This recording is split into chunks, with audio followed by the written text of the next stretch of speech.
Le damos la bienvenida al licenciado Albert Zagarra, consultor político español, experto en comunicación política, análisis de Big Data y campañas electorales. Bienvenido a la revista 110, licenciado. Buen día, un placer estar aquí con vosotros y gracias por invitarnos también. Profesor, tengo una curiosidad que ninguno de los consultores políticos o asesores políticos no estoy satisfecho con la respuesta. España, por ejemplo, tiene una clase política que a veces ha estado en crisis, casi siempre, y muchos consultores que viajan por el mundo ofreciendo sus servicios a los diferentes países y partidos, pero eso es entendible por el idioma, porque no se corresponde con un país de habla de habla español con un asesor en inglés o en francés. Francia. No tiene sentido. Es decir, que tiene sentido el que sea español. Sin embargo, ese equipo tiene estudios, experiencia, conforma varias ramas. Es decir, yo entiendo que esos asesores, aunque no lo digan para no competir con las firmas encuestadoras, tienen sus estudios de opinión también. Pero la pregunta es la siguiente: una vez que un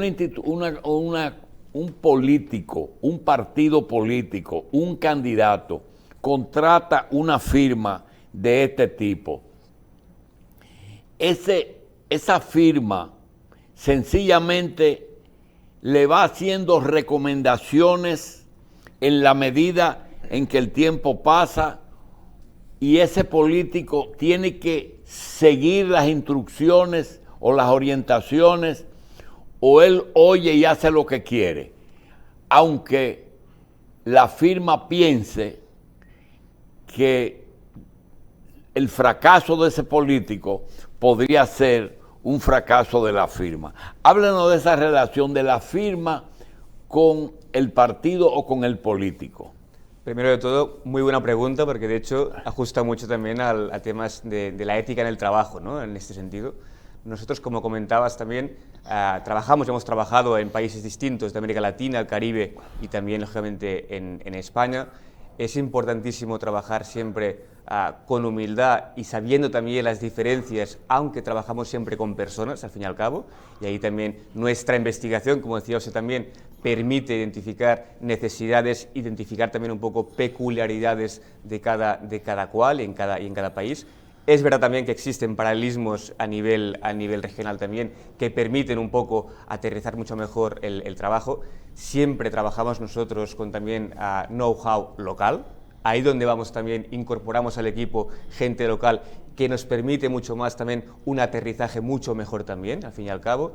Y lo que comentaba usted en relación a la relación precisamente entre consultor o consultoría y candidato, al fin y al cabo nosotros lo que somos es un apoyo externo al trabajo del día a día. Es decir, la comunicación política como tal, la estrategia política como tal, está al servicio de la política y no al revés. Nosotros no diseñamos políticas públicas como tal.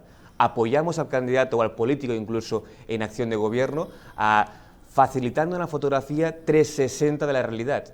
Al fin y al cabo, el que escoge es el político, que es el que tiene el poder y el que es también elegido por el pueblo. El posible triunfo de un candidato o de un partido tiene algunos componentes que cada día son más difíciles. Primero, estar dentro de una organización política mayoritaria. Es decir, es difícil, es posible, pero es difícil que un partido pequeño pueda llevar un candidato ganador. Debe de tener una buena plataforma en un gran partido. Segundo, tiene que ser un buen candidato, es decir, usted tiene que tener una buena mercancía para venderla. Y tercero, tiene que tener recursos para poder hacer la campaña. Cada día la política es más costosa, es muy costosa. Y aunque los países han legislado para controlar las fuentes que se nutren los partidos, A veces el Estado aporta una suma para evitar que tomen y hagan compromisos con sectores que no deben hacerlo. Otros tienen limitaciones. Por ejemplo, en Estados Unidos, si hacen una cena, hay un costo de esa cena que no debe exceder. En fin, la política es costosa. Se estila que, vamos a suponer que yo quiera que un candidato haga un buen papel o gane. Yo puedo ir a España, contactarlo a ustedes, contratarlo y regalarle ese asesor a un partido. Y eso éticamente no está mal. Es decir, que una empresa o una persona que quiere el bien para su país, quiere un buen candidato, contrate y le aporte al candidato un asesor. Realmente depende de cada país las normas de financiación. Como decía usted también, al fin y al cabo, en la política que trabajamos nosotros hay 3 elementos: candidato, partido y proyecto político. Es verdad que en contextos, incluso el dominicano, de mayor polarización también, permite que quizá en el futuro haya nuevas fuerzas políticas también que puedan salir adelante. En relación a la pregunta concretamente que me hacía usted, realmente no. Es decir, tenemos casos también como de Break, por ejemplo, que van en esta línea, en el cual empresarios o empresas directamente han financiado a consultores políticos para que trabajen con candidaturas o con políticos concretos. Esto en la mayoría de países es ilegal, por lo que no se podría, en nuestro caso siempre nos contrata el político o el partido también en su defecto. Es verdad que la política es cara, pero la política y la democracia debe ser cara para que funcione correctamente. Lo que está bien también es que cada vez más también los estados refuercen y puedan financiar a la democracia. O sea, ¿usted cree que el Estado debe de participar en el financiamiento a los partidos y a los candidatos? En la mayor parte de Europa es así, en gran parte también de América Latina también funciona, unas partes también funciona así. Esto permite evitar la disparidad, digamos, de oportunidades, la igualdad de oportunidades, al fin y al cabo, de cada candidato para que pueda optar también a un cargo electo. Como más financiación tenga un partido político y un candidato del Estado, menos casos de corrupción va a haber también de financiación irregular, ya no digo ilegal, sino irregular de campañas electorales. Bien. Nosotros desde hace meses estamos viendo cómo ha ido cambiando, sobre todo en América Latina, el Caribe, el tema de cómo hacer la política, las tendencias, los paradigmas y todo eso a nivel de política y de lo que son los partidos políticos y los procesos electorales. La tendencia, los partidos que repiten, que quiere la gente, y uno dice, pero mira, realmente las cosas son diferentes, ya no es exactamente la misma forma de hacer y de participar en política. Me llama la atención de que con los datos que usted maneja y lo que ustedes hacen, ustedes hablan también del cambio del paradigma en comunicaciones. ¿A qué ustedes se refieren cuando voy a asesorar un candidato, un partido político, una campaña electoral? Ahora también tenemos, ¿a qué se llama cambio en el paradigma de comunicaciones hacia ese proceso? Nosotros hablamos que hacemos campañas de quinta generación o 5G, digamos, ¿no? Para simplificarlo. Tenemos una primera generación, que conocerán muy bien también ustedes, de campaña territorial, años 20, por ejemplo, del siglo pasado. Así Campañas territoriales, tierra, campaña grassroots, ¿no? Que se llama, campaña más de calle, más de puerta a puerta. Segunda generación, campañas en el cual los mass media incorporan, digamos, elementos de transformación también en la comunicación política. Tercera generación, hablamos ya de la incorporación del 2.0, de las redes sociales como tal, en el cual empezamos a compartir la bidireccionalidad de la comunicación, y aquí hay un cambio, una evolución también del paradigma comunicativo. Y a partir de 2010, más o menos, desde 2008 a Estados Unidos con Obama, empezamos también con la parte del Big Data. Es decir, incorporamos los datos al proceso de comprensión, al fin y al cabo, de la fotografía real del entorno para poder hacer lo que llamamos campañas conectadas, que estén vinculadas lógicamente y emocionalmente con el ciudadano, que conecten directamente con el ciudadano, pero que incorporen una visión 360 de campaña territorial, medios de comunicación masivos, redes sociales y también Big Data. Esto permite hacer... Ustedes ya están controlando lo que la gente hace consiguen todas estas informaciones, la tendencia, lo que la gente quiere, lo que procura, y utilizan esa información para poder lograr sus objetivos. Más o menos sí, es decir, lo que no hacemos es manipular, sino lo que hacemos es escuchar, intentar comprender mucho mejor el entorno. Hace 100 años quizá lo que hacíamos es leer el periódico y también ir un poco por la calle. A día de hoy tenemos elementos como por ejemplo la estadística oficial de los países, tenemos también demoscopia también muy avanzada, tenemos también histórico electoral, sabemos también el comportamiento a un nivel minúsculo, digamos, de circunscripción electoral, y tenemos también redes sociales, al fin y al cabo, ¿no? Que nos dan muchísima información de lo que se puede generar. Un partido de fútbol, de soccer, genera cada día unos 100 millones de datos. Un partido de fútbol. 100 millones de datos. Lo importante no es únicamente el dato en sí, sino las preguntas que con inteligencia nos hacemos para saber qué queremos saber concretamente en cada momento. Sí, pero mire, los temas casi son infinitos a tratar. Pero yo le pregunto, se usa una frase que dice, en la guerra, en el amor y en la política electoral, todo se vale. Vamos a suponer que lo aceptemos en esas dos locuras que son la guerra y el amor, que no tienen reglas. Pero en el caso de la campaña tiene que haber una ética. Yo pregunto, ¿cómo se puede maquillar una campaña haciendo lo que hay que hacer en tiempos difíciles en que hay un interés diferente? Ya no existe el líder, existe quién me va a mejorar mi situación, quién me va a dar trabajo, es decir, cambió. ¿Cómo se puede maquillar el todo se vale en una campaña política? Nosotros hacemos campañas en positivo, propositivas, y hacemos o no hacemos campaña negra como tal, digamos, ¿eh? Es verdad que la mayor parte de consultores niegan a hacer campaña porque negativa. Un candidato de principios no gana, ¿eh? Si sigue los principios de la ética y del buen comportamiento, no gana. La gente que le interesa, la gente por qué vota. Vemos que votan por 3 temas universales siempre: salud, educación y trabajo. 3 temas universales, y 2 más que vemos que poco a poco también van incorporando. Uno es seguridad, que es más transversal de verdad, y el último, que es la parte más medioambiental, sostenibilidad, que a día de hoy aún no es verdad que no es paradigmático, no es hegemónico este tema, pero tenemos, por ejemplo, aquí en Dominicana, en 2024 van a votar 800.000 nuevos votantes jóvenes, y van a suponer que el 50% del censo electoral que pueden votar van a ser menores de 35 años. Es verdad que esta gente va cambiando también las perspectivas. O sea, ahora en el 2024. Estimamos que van a votar unos 800.000 votantes nuevos, que es una barbaridad, que es el 11% del censo.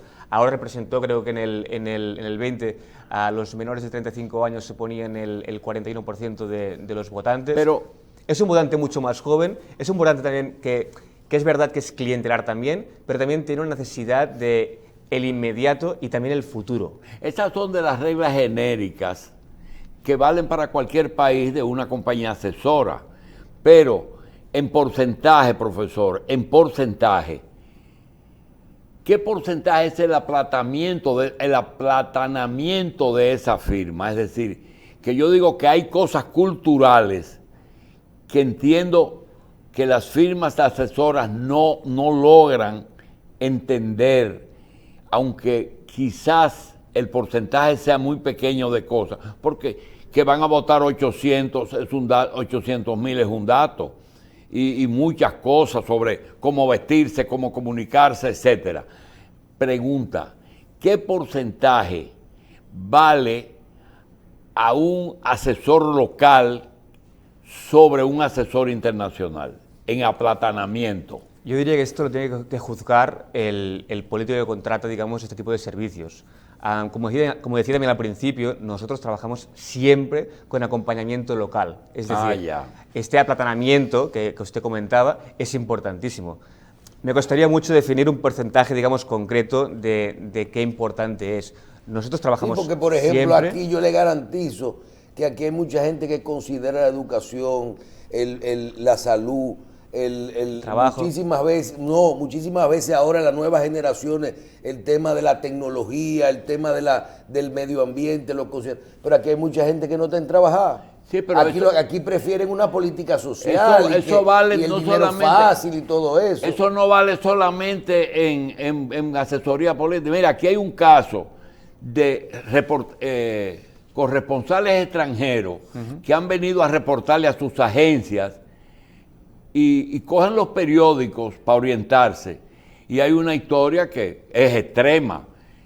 Una muchacha alemana le pregunta a un compañero dominicano, ¿esto que dice el periódico qué es? Cepillo choca Catarey. ¿Qué es eso? Y yo le pregunto a usted, ¿qué es cepillo choca Catarey? Y usted no sabe lo que es un cepillo.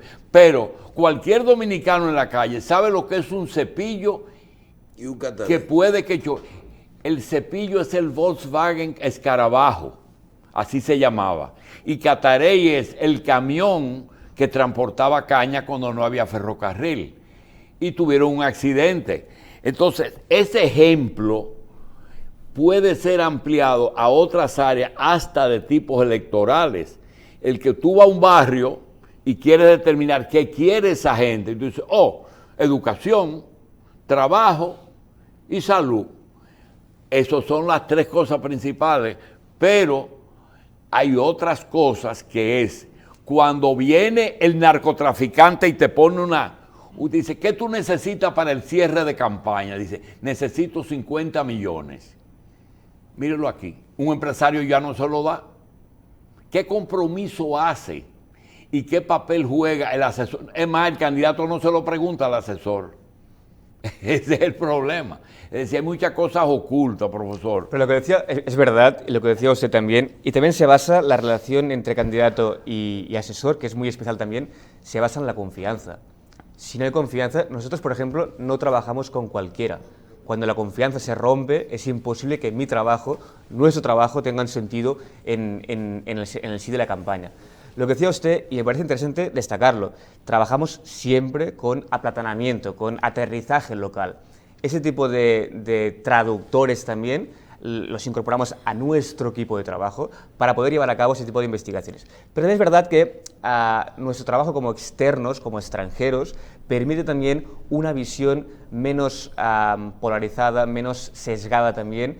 No tenemos tampoco intereses ocultos, al fin y al cabo, mi único interés aquí es el candidato o candidata con el que estoy trabajando. Y eso que usted está diciendo es que se debe, que ustedes no tienen mucho interés en que se sepa que la firma tal está asesorando a tal candidato. Depende también de la política de marketing de cada empresa. En mi caso, a mí no me interesa que nadie... ¿Por qué? Porque el protagonista creo que siempre es la política, siempre es el político. El asesor, el equipo, digamos, que está detrás, lo que hacemos es apoyar. Somos los que apoyamos al candidato. Pero al fin y al cabo, el que tiene que tener el mérito y también el demérito es él o la candidata. Nosotros no tenemos aspiración de ser protagonistas de una campaña electoral. De hecho, creemos que esto resta en el sentido también democrático. Es verdad que algunos políticos contratan según qué tipo de firmas, con casos, digamos, de éxito que yo pondría incluso en duda, en base a su nombre. Esto permite también tener un impacto comunicativo, mediático, al fin y al cabo, que como permite un también... refuerzo. Exactamente. Y se lo cobran, digamos, ese tipo de consultores. Nosotros trabajamos desde la discreción, sabiendo siempre que el protagonista es y debe ser el político y el candidato. Usted acaba de decir que no todos los clientes ustedes lo toman, es decir, que piden el derecho a seleccionarlo. Y hay algunas cosas, por ejemplo, si una firma asesora quiere que su candidato gane, pero puede ser que lo contrate para mejorar su posición. Dice, mira, yo lo que quiero es ganar algunas curules en el Congreso, o hacer un buen papel para tal. Ya se sabe para qué fue contratado. O viene un partido de izquierda en este momento y dice, no, yo no voy a ir porque no, la izquierda no está de moda en este momento. Pero puede ser que pase lo que pasó aquí en unas elecciones, y es que contratan una firma de mucho prestigio, un candidato, y comienza a trabajar. y hacen su contrato de X cantidad de dinero. Y resulta que en el curso de la campaña, la firma se da cuenta que aunque es un partido democrático, Estados Unidos no lo quiere y lo descubre después y renunció y se fue. Y dijo, no me pagues, y se fue, porque no quiero perder. ¿Eso es posible? Esto depende de la ética de cada consultora. Nosotros, en nuestro caso, si nos comprometemos con un proyecto y un candidato, no haríamos este tipo de actuaciones, a no ser que se vulneren derechos fundamentales y que veamos, digamos, conductas que creemos que son incluso ilegales. Ahí sí, lógicamente, nuestra marca, nuestra firma, al fin y al cabo, se liga también a la suerte del candidato. Y ahí es verdad que nosotros tampoco no queremos tener relación con actos ilegales o actos contra los derechos humanos. Hablar un poquito más de esos intereses, de nuevos intereses que tienen los votantes. Ahorita hablaba de eso, bueno, la gente tradicionalmente vota por la educación, la salud, el trabajo, a veces el medio ambiente. Pero ¿cuál es la tendencia hacia esos nuevos intereses, sobre todo cuando mencionas que se incorporan y las edades de los votantes van bajando en cada proceso electoral? Ahora tendremos 35% del electorado menor, no, ¿cuántos menores de 800.000. El 50% de menores de 35 años. El 50% menores de 35 años, En el 24. 800.000 menos, de menos de Nuevos votantes. ¿Qué busca ahora el votante, esa nueva generación? El votante joven es un votante que lleva todo el día el smartphone, que está conectado permanentemente a Internet y a las redes sociales. Es un votante, te diría incluso que es mucho más crítico en general, pero mucho menos implicado. Es un votante que quiere, por ejemplo, esto es de los estudios, ¿no? Más o menos Pero definitivamente ese votante, aunque esté conectado, ahí tiene que tener un mensaje. ¿Qué busca esa persona en este momento? La juventud de hoy día lo que busca también es una mayor participación, una mayor implicación también con el proyecto político, que se le incluya, por ejemplo, a Gabriel Boric, ¿no? La campaña reciente también en Chile es una campaña que ha estado realmente muy fragmentada a nivel de mensajes. Al fin y al cabo había un mensaje a madre, un mensaje, digamos, más localizado, y después existía también muchos más mensajes. La ciudadanía también, los participantes de la campaña, a millares podían participar de la campaña. Es cierto que ese primer votante generalmente no se abstiene. Es bastante abstencionista, ¿eh? ¿Es abstencionista? Sí, el votante joven en general y el de primera incorporación también es un votante bastante abstencionista, pero el volumen es muy importante al fin y al cabo. O sea, porque no le importa ir a votar. Porque es mucho más del tangible incluso que no de los valores, digamos. No, pensaba que el entusiasmo de expresarse por primera vez producía menos abstención. No, la abstención es mucho menor en edades, digamos, más avanzadas. Ajá. Y es mucho mayor en edades mucho más tempranas. Háblanos de eso. ¿Qué más procura ese votante nuevo? ¿Qué quiere? ¿Está conectado todo el tiempo? ¿O qué quiere busca su futuro? ¿Piensa en eso? ¿O realmente dice, ay, yo no me voy a ir a votar, tienen que convencerme con algo, porque total, el sistema es el mismo? Es un votante que busca conectar con el candidato. Es un votante que está acostumbrado a que le hablen de tú a tú. Es un votante que que trabaja en las redes sociales todo el día. Trabaja significa que vive, digamos, en las redes sociales, por lo que está acostumbrado a la comunicación bidireccional. Cuando yo te pido algo, espero que me respondas. Espero también conectar con tu personalidad más allá de la política. Quiero conectar contigo, quiero un poco la dictadura de la imagen, ¿no? En ese sentido, como Instagram. Quiero saber que puedo conectar, que puedo confiar contigo. Busca un liderazgo relativamente fuerte. Esperan también un liderazgo fuerte, pero un liderazgo incluso más feminizado, si podemos decir esto, que no sea un hiperliderazgo, sino sea un liderazgo mucho más soft, que incorpore también a los jóvenes en la toma de decisiones. Es un votante que quiere participar mucho más, ¿eh? Tenemos que el 80% de los jóvenes dice que cree que es mejor el sistema, la democracia participativa que la representativa, el 80%, aunque es un votante, es verdad que tenemos que más o menos el 50% de los jóvenes aceptarían un golpe de gobierno a cambio de tener soluciones diarias en sus necesidades, de educación, de salud, de trabajo. ¿Y esos porcentajes que ustedes establecen son locales o son índices mundiales? Son dominicanos. ¿Son dominicanos? Sí. Bien, la narrativa, ok, ya sabemos lo que procura ese las nuevas tendencias hacia cómo se está todo el tiempo en las redes sociales, procura cosas diferentes, quiere cosas diferentes. ¿Cómo yo construyo esa narrativa hacia esa nueva generación, el nuevo votante y sobre todo a todos los jóvenes a través de las redes sociales? O sea, yo tengo que llevar un mensaje. Sé lo que ellos quieren, pero tengo que venderle un mensaje. ¿Cómo se construye esa narrativa? La pregunta que yo daría es, ¿las redes sociales qué son? Las redes sociales son un canal más de comunicación, al servicio de la campaña, no al revés. No estamos haciendo una campaña al servicio de los canales, digamos, de comunicación. Entonces, la narrativa, el relato como tal, entendido como un plan de acciones que configura una imagen concreta, el relato no es un discurso concreto que hacemos del Estado de la Nación o un discurso en una conferencia que podemos hacer de precandidatos, un debate electoral, no. El discurso, la narrativa en sí, es todas las imágenes que construimos, el story doing, todo lo que hacemos, digamos, como candidatos, que configuran y que mandan un mensaje concreto. Entonces, problemas que vemos también en la construcción de narrativas digitales, que tenemos candidatos que actúan diferente en la realidad offline de la realidad online. La coherencia en la política, como saben también ustedes, es quizá el valor primordial. O sea, que un candidato sea igual fuera de la política dentro de la misma persona. Tiene que haber coherencia en lo que encontramos en un candidato fuera de las redes sociales de lo que encontramos en cada una de ellas.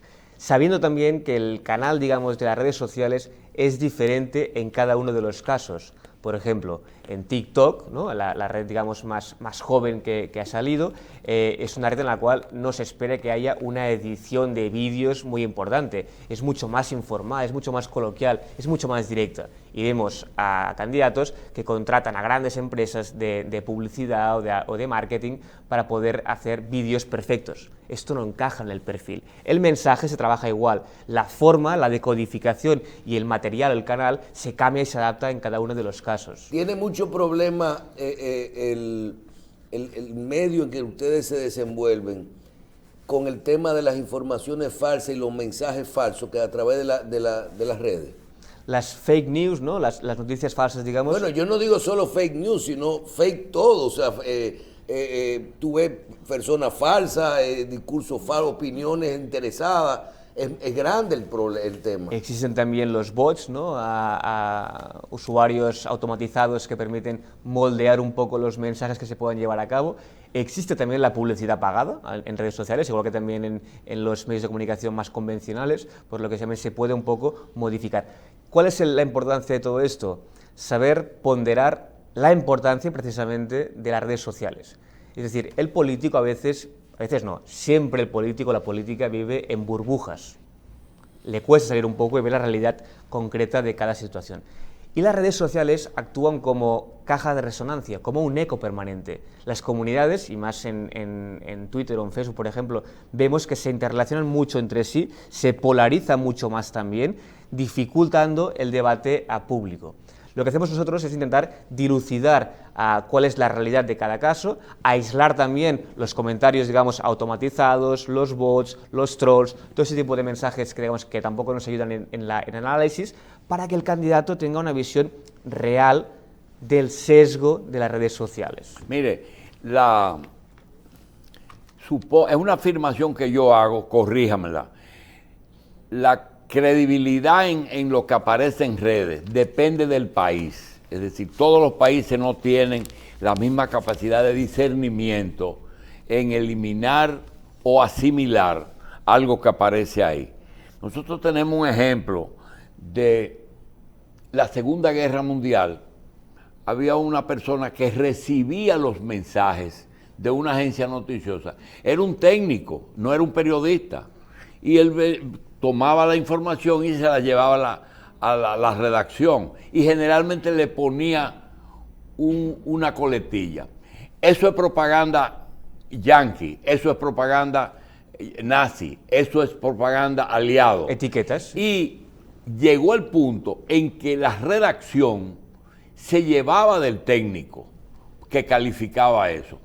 Pueden existir pueblos que estén más maduros para filtrar ese tipo, porque ahora mismo yo creo que hasta se puede ganar unas elecciones con redes sociales. Yo diría que aún no estamos en este punto en el que podemos ganar unas elecciones a nivel de redes sociales, si bien no podemos ganar unas elecciones sin las redes sociales, ¿no? Es importantísimo también incorporarlas. Tiene que ser parte. Totalmente. Lo que decía usted es verdad. Vemos también que tampoco hay mucha diferencia en el uso como tal en relación a diferentes países también, América Latina, Caribe o Europa incluso. Hay un tema educativo, lógicamente, que también influye. En función también del nivel educativo hay más usuarios de una red social o de otra, pero al fin y al cabo todos somos bastante jóvenes en sí en la pero parte... un votante alemán no se va a cautivar con un chisme como un latino. No te creas tampoco que hay tantas diferencias en el uso. Es decir, al fin y al cabo llevamos únicamente 15 años con las redes sociales. Somos todos aún muy nuevos. Hace falta que también haya maduración de la población en sí a nivel de cómo interpretamos también la política de las redes sociales. Por ejemplo, cada vez también estaremos más acostumbrados que los candidatos tengan un pasado digital. Constantemente los políticos estamos emitiendo mensajes en redes sociales. Hay maquinaria que permite hacer extracción de datos. Ya te sacan lo que tú dijiste. Claro, la hemeroteca cada vez será más importante. Pero el votante también cada vez es más comprensivo con esto. Entiende que hay una huella digital. Si yo soy un joven y tengo 17 años o 18 años y estoy festejando y estoy bebiendo, lo publico como se hace ahora en redes sociales, cuando yo vaya a una entrevista de trabajo o un trabajo cualificado, me van a decir, oye, usted es una persona porque le he investigado a través de redes sociales. Aún estamos un poco en esta fase de que cuesta, es fácil estigmatizar, pero cada vez más también estamos aprendiendo cómo funciona también el sistema del Internet y de la hemeroteca permanente. Bien, hablamos de la importancia de las redes sociales. Háblame de la importancia del último día, del día de las elecciones. Vemos también que la volatilidad en la mayor parte de procesos políticos, fruto también de las crisis permanentes, crisis económicas, crisis sanitarias, crisis políticas, crisis bélicas incluso, y crisis también medioambientales, vemos que hay una mayor polarización, hay una crisis de sentimiento, de identificación partidista, de ideales o de valores también. Pero es verdad que hay mucha retórica en relación al last day, ¿no? o el día anterior, porque hay esta volatilidad. Aún así, la mayor parte de la gente aún configura su imagen del candidato del proyecto político mucho antes. Cuando se ganan las elecciones es habitualmente bastante antes de la campaña incluso electoral. Hay que construir un marco mental, modificar y moldear la agenda pública en base a unos intereses previos. Es verdad que hay que estar en la torna final, es decir, cuando hay el día D y el día anterior en el cual tenemos que un 10%, un 15% del electorado decide en ese mismo día, la alta volatilidad que estamos viendo, ¿puede modificar resultados? Sí, pero sin el trabajo previo no se puede llevar a cabo. Y ahí sí que es verdad que hay tácticas que podemos llevar a cabo los consultores para poder intentar moldear un poco y activar sobre todo la palabra, a capas sociales que nos interesa también que el día de, esto va de que un día concreto, vayan a votar. Bien, finalmente, licenciado, ustedes han manejado campañas políticas en España, en diferentes países, sobre todo del Caribe, América Latina, y están hoy en República Dominicana. Ustedes han analizado el panorama, el mercado electoral hacia el 2024. Nosotros, a veces es bueno una opinión de alguien que llega de afuera. Partido Revolucionario Moderno en el poder, PLD, partido grande con una división, donde su presidente de toda la vida, con muchos años presidiendo el partido, crea un nuevo partido, una segunda fuerza electoral. ¿Cómo ustedes han analizado el panorama en República Dominicana en este momento?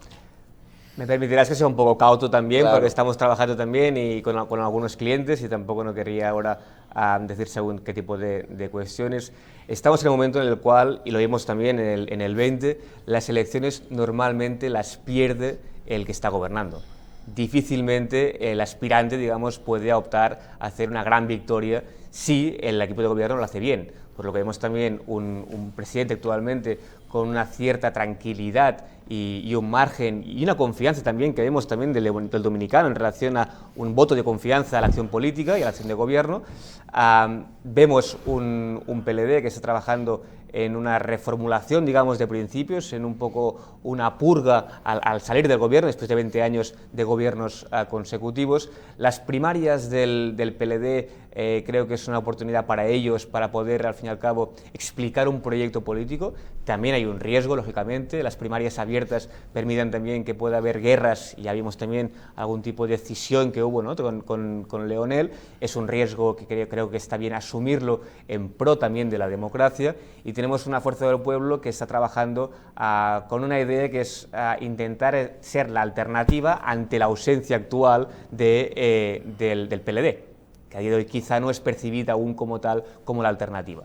Yo veo a un presidente actualmente fuerte, pero también es verdad que el gobierno es muy largo, la legislatura también es muy larga, y es posible también que situaciones como la que vimos ahora mismo en Ucrania, que permitan también o dificulten también la acción de gobierno en cuanto a recuperación económica y de la pandemia.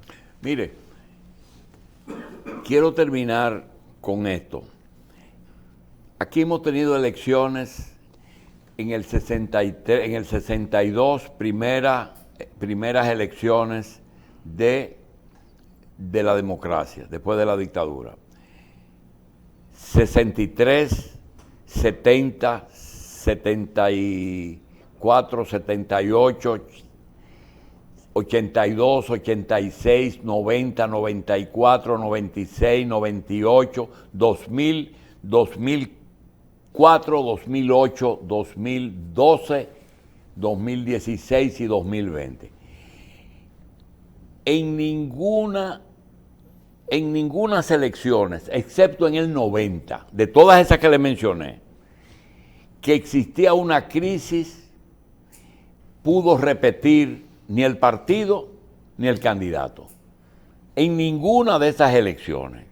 Solamente en el 90, por una condición muy especial que surgió y que no vamos a analizar ahora, las crisis se llevan los candidatos. En América Latina lo hemos visto ahora mismo. Estamos viendo que la pandemia hace que la mayor parte... Trump perdió. La mayor parte de políticos que querían renovar no han renovado. Bien. Lo veremos también en Brasil, seguramente también, con Bolsonaro en el 22, ahora en otoño, ¿no? ¿Las crisis se llevan los políticos por delante? Sí, sin duda. El tema está si existe o no existe una alternativa suficientemente fuerte como para en un balotaje, quizá, si llegamos al balotaje, pues que la unidad de la oposición pueda ser alternativa. La fragmentación, ¿no?, el divida et impera, el divida y vencerás, permite que es difícil que se pueda, digamos, generar una alternativa si no hay esta unidad en la oposición. Bien, yo quiero agradecer al licenciado Albert Segarra, consultor político español, que nos acompañará en el día de hoy. Muchísimas gracias, esperamos que pueda estar con nosotros de aquí al próximo proceso electoral, ¿verdad? Vamos a hacer algunos programas, a ver cómo va cambiando todo. Un placer estar con ustedes y ha sido un encanto. Bien, muchísimas gracias.